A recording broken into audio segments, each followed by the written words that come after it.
नमस्कार छात्रों, आज के इस वीडियो में हम चर्चा करेंगे बहुपद के शून्यकों एवं गुणांकों में संबंध की सत्यता की जांच। तो जैसा कि आप जानते हैं द्विघात बहुपद के अधिक से अधिक दो शून्यक होते हैं, तो और शून्यकों और गुणांकों के बीच में संबंध होता है। अब आप जानते हैं अल्फा धन बीटा बराबर होता है -b/a और अल्फा डॉट बीटा बराबर होता है c/a। ये होते हैं शून्यकों और गुणांकों के बीच में संबंध। इन संबंधों की सत्यता का हम परीक्षण करेंगे। इसके लिए हम आइए सवाल लेते हैं प्रश्नावली 2.2 का। आप जानते हैं, जैसे मान लीजिए कि आपका द्विघात बहुपद इस टाइप का है, इसका गुणनखंड करना आसान है।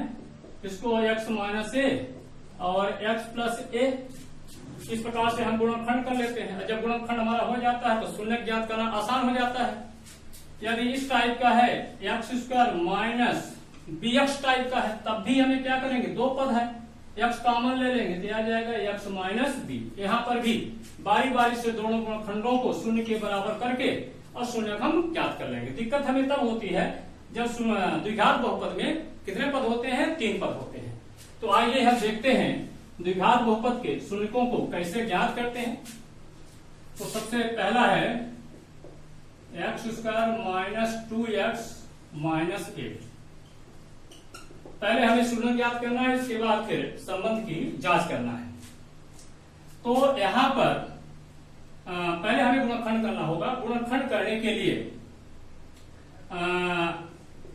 बहुत इजी तरीका है। इसके लिए क्या करते हैं, आप जानते हैं हमारा बहुपद क्या होता है, ax² + bx + c। हम करते क्या है, a का c के साथ गुणा करेंगे और यहाँ b को अलग करेंगे। तो a के स्थान पर कितना है, यहाँ पर जरा देखिए 1 है, और 1 का गुणा 8 में करेंगे, कितना आ जाएगा -8। 1 का गुणा -8 में करेंगे तो -8 आएगा। ये सब व्यवस्था काहे के लिए हो रही है, बीच का जो पद है -2x, इसको दो भागों में विभक्त करना है, तोड़ना है। तोड़ने का तरीका इस प्रकार से है कि पहले x² के गुणांक और अचर पद का गुणा करते हैं। गुणा करने पर कितना -8 आया। अब यहाँ देखिए, अब b को यहाँ लिख लेते हैं। जरा देखिए b के स्थान कितना है, -2 है, यहाँ मैंने लिख लिया -2। अब 1 और -8 का गुणा करने पर हमारे पास संख्या आई -8। अब 8 को 2 के गुणनखंडों में हम लिखेंगे। देखिए कितने तरीके से लिख सकते हैं, 1 × 8, 8 × 8, और क्या लिख सकते हैं, 2 × 8, 2 × 4। लेकिन अभी बराबर नहीं हुआ है, क्या मैंने छोड़ दिया है, ऋण।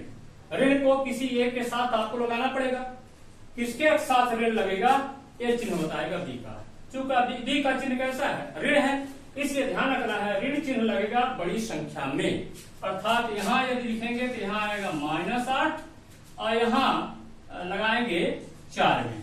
इस प्रकार से -8 के गुणनखंड हो गए। 2 तरीके हैं। अब इन 2 तरीकों में से किसी एक ऐसे तरीके को चुनना है कि दोनों का जोड़ -2 के बराबर हो। तो 1 ऋण 8 को जोड़ेंगे तो -2 नहीं आएगा, लेकिन 2 में ऋण 4 को जोड़ेंगे तो कितना आएगा, -2 आएगा। क्यों, 2 धन -4 बराबर हो जाएगा -2। अब यहाँ आप लगा दीजिए x, तो यहाँ 2x हो जाएगा, प्लस और माइनस में माइनस आ जाता है यहाँ, और यहाँ भी x लगा दीजिए और यहाँ बराबर हो जाएगा -2x। तो -2x जो यहाँ पर है, इसके स्थान पर हम क्या लिखेंगे, 2x - 4 लिखेंगे। क्या लिख देते हैं, क्या जाएगा, x² - 2x के स्थान क्या लिखेंगे, +2x - 4x - 8। इस 4 पद हो गए। अब 2 का हम क्या ले लेंगे, कॉमन लेंगे। मैं आपको बता दूं, यहाँ पर एक गुणनखंड 2 है, दूसरा गुणनखंड -4 है। जानते हैं इसका गुणनखंड क्या होगा, इसका गुणनखंड होगा x + 2, ये प्लस है और ये माइनस है, दूसरा होगा x - 4। आइए देखते हैं यही गुणनखंड होता है कि नहीं होता है। यहाँ से x कॉमन ले लें, यहाँ x है, यहाँ x है, कॉमन लिया जा सकता है। यहाँ से क्या बचा, x, यहाँ से क्या बचा, 2। यहाँ से कॉमन क्या आएगा, देखिए a भी माइनस, a माइनस, तो माइनस कॉमन ले लेते हैं चिन्ह, और 7 में 4 का भाग जाएगा 8 में, 4 दूना 8 तो 4 कॉमन लिया जा सकता है, तो 4 यहाँ बचा x और यहाँ बचा माइनस कॉमन ले लिया आपने तो प्लस हो जाएगा, 4 दूना 8। यहाँ देखिए जो चीज यहाँ है वही चीज यहाँ होनी चाहिए तभी सत्य है। अब यहाँ से x प्लस 2 को फिर से मैं कॉमन ले लेता हूँ, x प्लस 2 आ गया, यहाँ आ गया x, यहाँ होगा -4। इस प्रकार से गुणनखंड हो गया। देखिए वही गुणनखंड आया है x प्लस 2 x -4। हम ये निष्कर्ष इसलिए इस तरह निकाले हैं क्योंकि x स्क्वायर का गुणा कितना है यहाँ पर 1 है। तो अब शून्य निकालना है, क्या करें बारी बारी से शून्य करेंगे। अब थोड़ा सा तर्क है, बहुपद का मान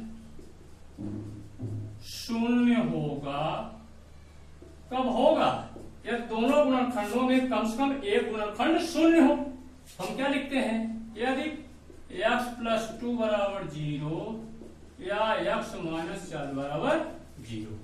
यहाँ पर x बराबर -2 पक्षांतर कर दे या x बराबर हो गया 4, अतः शून्य क्या मिल गए, अतः शून्य कहें अल्फा, एक को मैं अल्फा ले लेता हूं और दूसरे को बीटा ले लेता हूं, तो अल्फा बराबर -2 बीटा बराबर कितना आ गया 4, तो 2 शून्य मिल गए। अब हमें क्या करना है, शून्यकों और गुणांकों के बीच में जो संबंध होता है उस संबंध की जांच करना है। तो यहाँ पर सबसे पहले जो द्विघात बहुपद है इसकी तुलना करके ए बी सी निकाल लेते हैं। दिए गए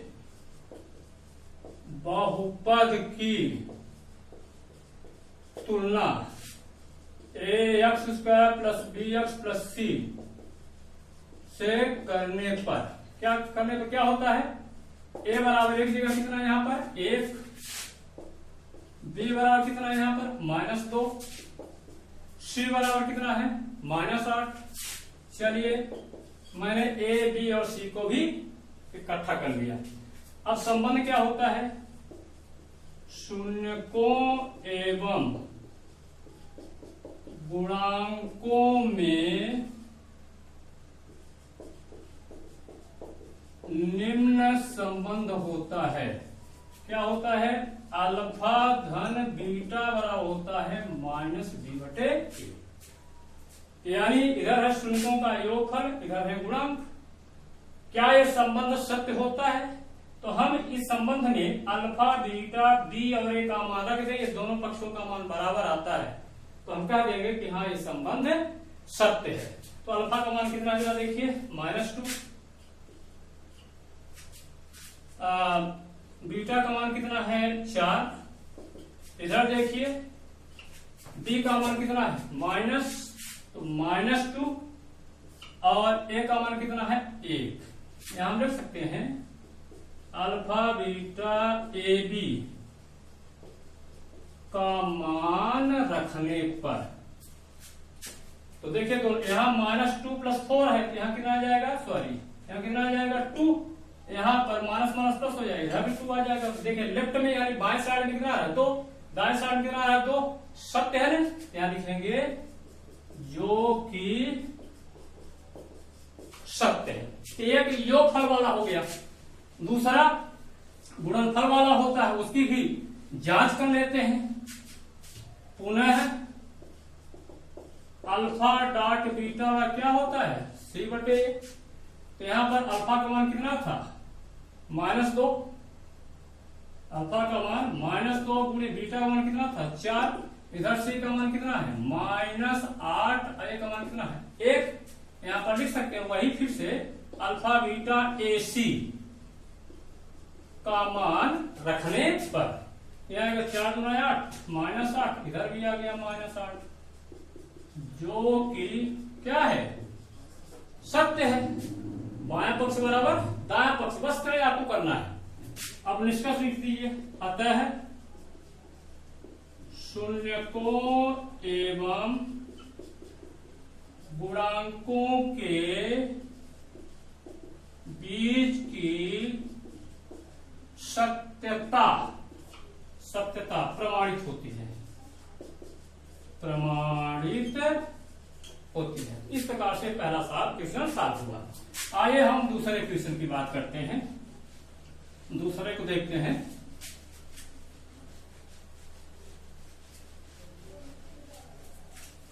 तो दूसरा क्वेश्चन है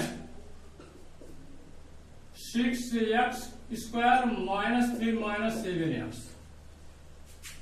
सॉल्व करें तो यहां 6x square minus 3 minus 7x है। इसको हम क्या लिख लें, इसको हम घटते हुए क्रम में लिख लें, यानी मानक रूप में लिख लें। सबसे बड़ी घात, फिर उससे छोटी, फिर सबसे छोटी।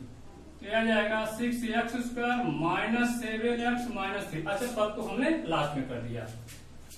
इसको भी गुणनखंड करना है तो बीच वाले पद को दो भागों में तोड़ना होगा। तोड़ने के लिए क्या करते हैं, 6 का माइनस 3 का गुणा करेंगे, अर्थात a और c का। तो हो जाएगा 6 18, कितना आ जाएगा माइनस 18। और b का मान कितना आ जाएगा, जरा देखिए यहाँ पर -7 है, यहाँ लिख दिया हमने -7। अब 18 को आप गुणनखंड करिए तो कितने तरीके से कर सकते हैं, 2 के गुणनखंड करना है तो 18 कम 18 ये हो जाएगा, और क्या आ जाएगा 2 का विभाग जाएगा, और 2 9 18, और क्या जाएगा 3 का भाग जाएगा, 3 6 18, और 6 का भाग जाएगा 6 3 18। तो हो चुका है, क्रम बदला हुआ है, बस इतने अंतर है। इतने तरीके से मैं लिख सकता हूं किसको, 18 को। अब माइनस है, माइनस किसके साथ लगाएंगे, मैंने जैसे कि बताया पिछले सवाल में, बी का चिन्ह क्या है, माइनस है, इसलिए माइनस का जो चिन्ह रहेगा वो बड़े के साथ रहेगा, बड़ी संख्या के साथ ही। जो भी चिन्ह होगा बी का, वो चिन्ह बड़ी संख्या के साथ होगा। यहाँ लिखे -18, ऐसा लिखेंगे तब बराबर होगा, -9 कर दे तभी बराबर होगा, -6 कर दे तब बराबर होगा। अब इन 3 जोड़े में जो गुणनखंड है, इनमें से उसको हमें चुनना है, जिसको जोड़े तो कितना है -7 है। यहाँ देखिए -18 और 1 -17 आएगा, लेकिन -7 है। यहाँ देखिए -9 और 2 जोड़ेंगे तो कितना आ जाएगा -7, यही फिट बैठ रहा है। तो यहाँ पर आ जाएगा, यहाँ देखिए जरा, ये है -9 धन 2 कितना आ रहा है -7। अब यहाँ x भी लगा दे जरा, तो -9x इधर हो जाएगा, यहाँ हो जाएगा 2x, यहाँ हो जाएगा -7x। इसका मतलब -7x के स्थान हम क्या लिखेंगे, -9x प्लस 2x। और इस प्रकार से हमारा ये बीच वाला जो पद है 2 भागों में टूट गया।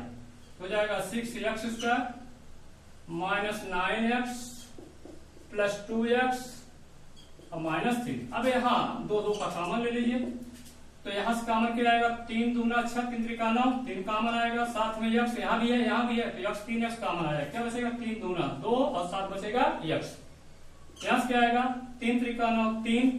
और ध्यान रखिएगा यही चीज यहाँ भी आएगी। यहाँ पर ऐसी कोई चीज नहीं दिख रही है के अलावा कि जो दोनों में उभयनिष्ठ हो। तो यहाँ एक उभयनिष्ठ ले लेते हैं, तो ये जाएगा 2x - 3। देखिए दोनों में सेम है ना। अब यहाँ फिर से हम इसको कॉमन ले लेते हैं, तो ये आ जाएगा 2x - 3। तो यहाँ से क्या बचा 3x धन 1। गुणनखंड हो चुका है। अब हमें शून्य ज्ञात करना है। यहाँ तर्क दे दीजिए कि अब बहुपद का मान 0 होगा। कब होगा, जब इनमें से कम एक गुणनखंड 0 हो। तो कैसे लिखते हैं, 2x + 3 बराबर 2x - 3 बराबर 0 या 3x + 1 बराबर 0। पक्षांतर कर दें, यह जाएगा 2x बराबर 3, या यहां भी कर दें 3x बराबर -1।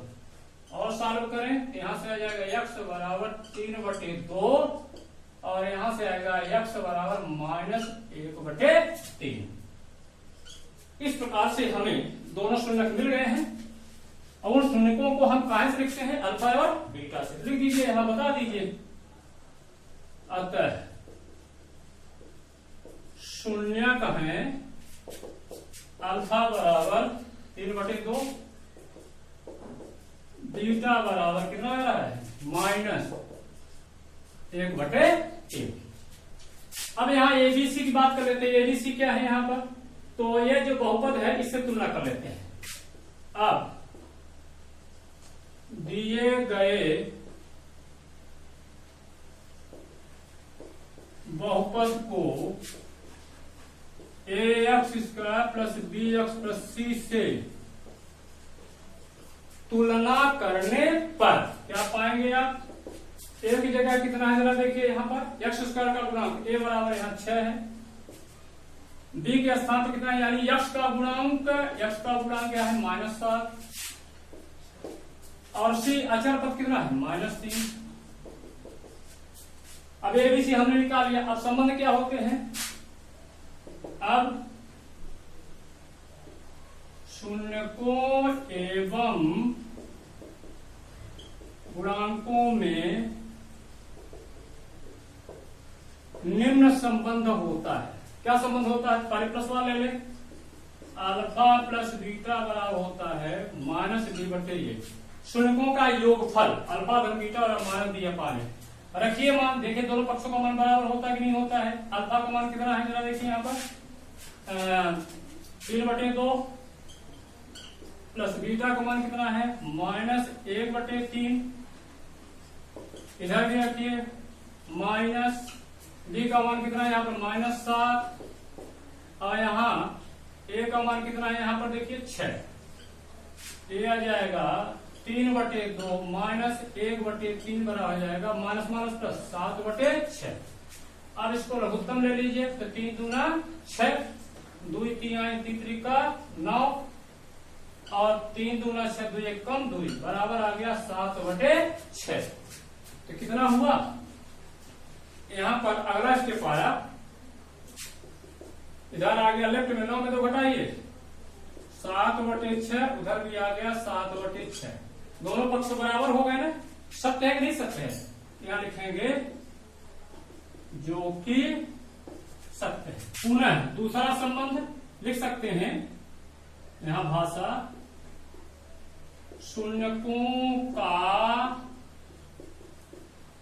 गुणनफल क्या होता है, अल्फा डॉट बीटा बराबर होता है c/a।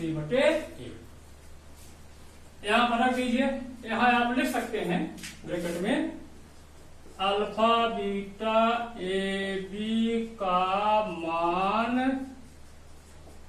रखने पर।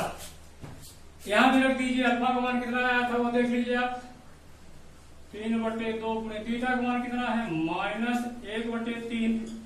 सी का मान कितना है वहां देखिए -3, ए का मान कितना है 6। तो यहां से माइनस प्लस का गुणा माइनस हो जाएगा, तो यह जाएगा 3/2 गुणे 3 बराबर आ जाएगा -3/6। काट दीजिए, ये 3 3 कैट से यहाँ 3 1 कम 3 दूना, तो कितना बचा यहाँ पर ए आ गया, इंप्लाइज कर रहा है यहाँ बचा -1/2, इधर भी आ रहा है -1/2। तो जो मान दायां पक्ष का है वही मान बाएं पक्ष का है। ये भी सत्य है कि नहीं सत्य है, ध्यान लिखेंगे जो कि सत्य है। इस प्रकार से योगफल और गुणनफल दोनों का संबंध की सत्यता की परख हो चुकी है। तो लास्ट में हम लिखते हैं अतः शून्यकों एवं गुणांकों की सत्यता प्रमाणित होती है। तीसरा प्रश्न लेते हैं। तीसरा प्रश्न है 3x² - x - 4।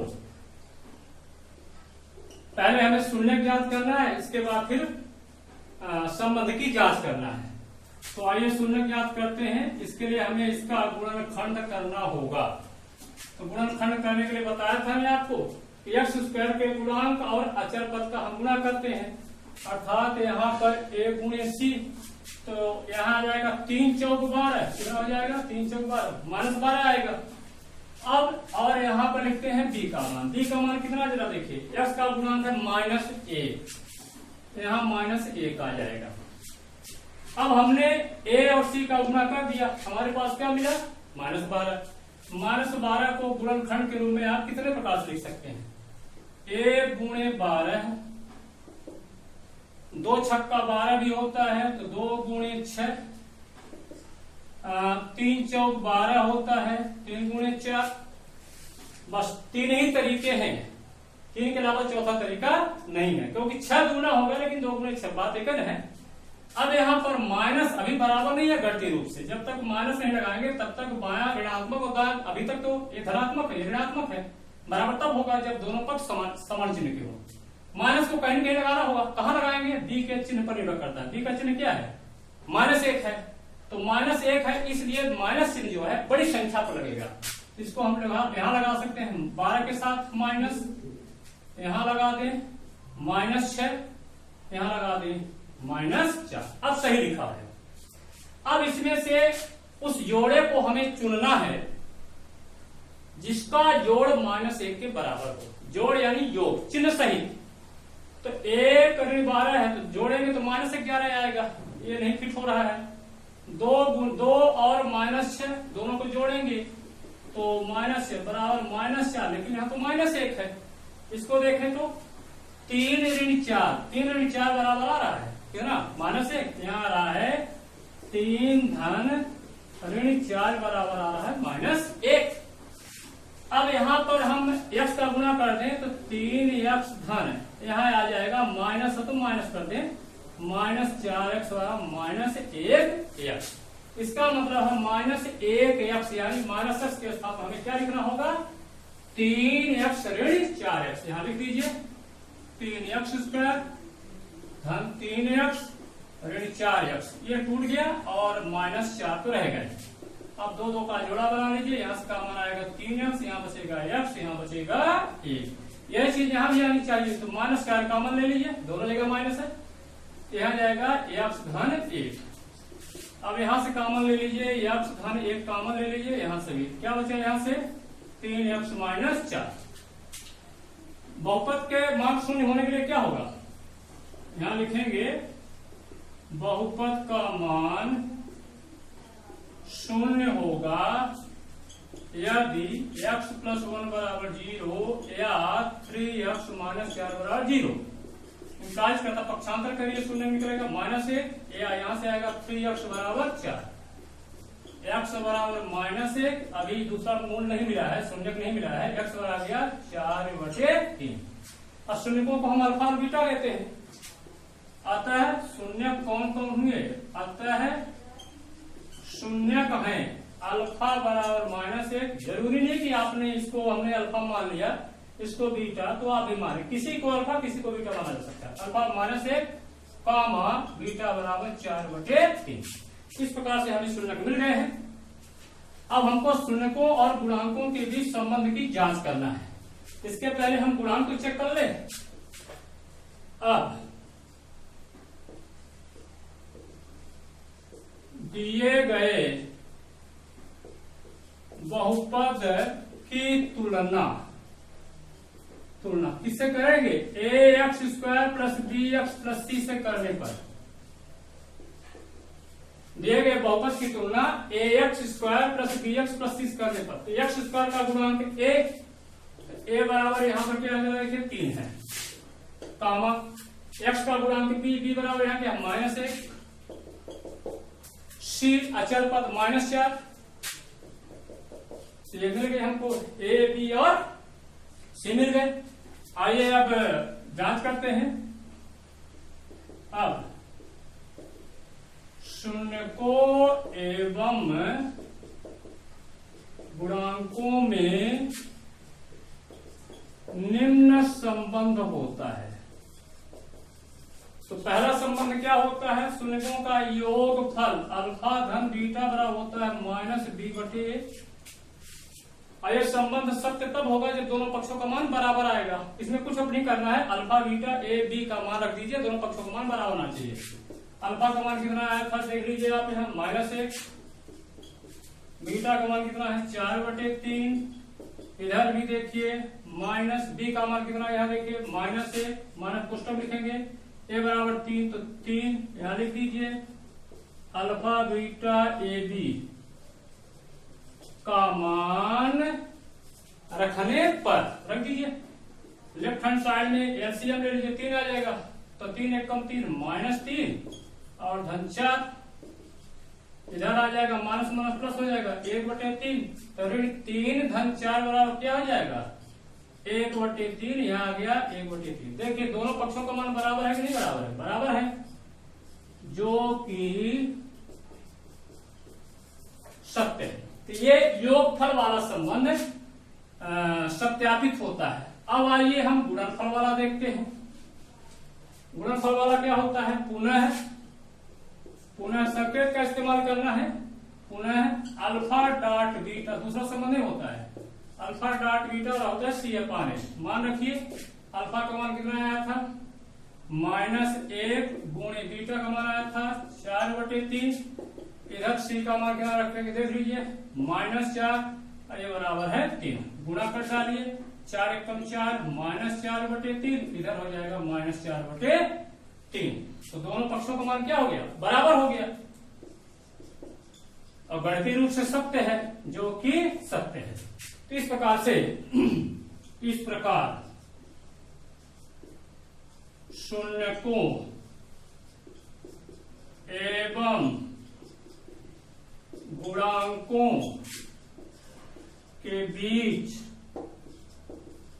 संबंध की सत्यता क्या हो रही है? प्रमाणित हो रही है, सिद्ध हो रही है, प्रमाणित होती है। आज के वीडियो में बस इतना ही, मिलते हैं अगले वीडियो में।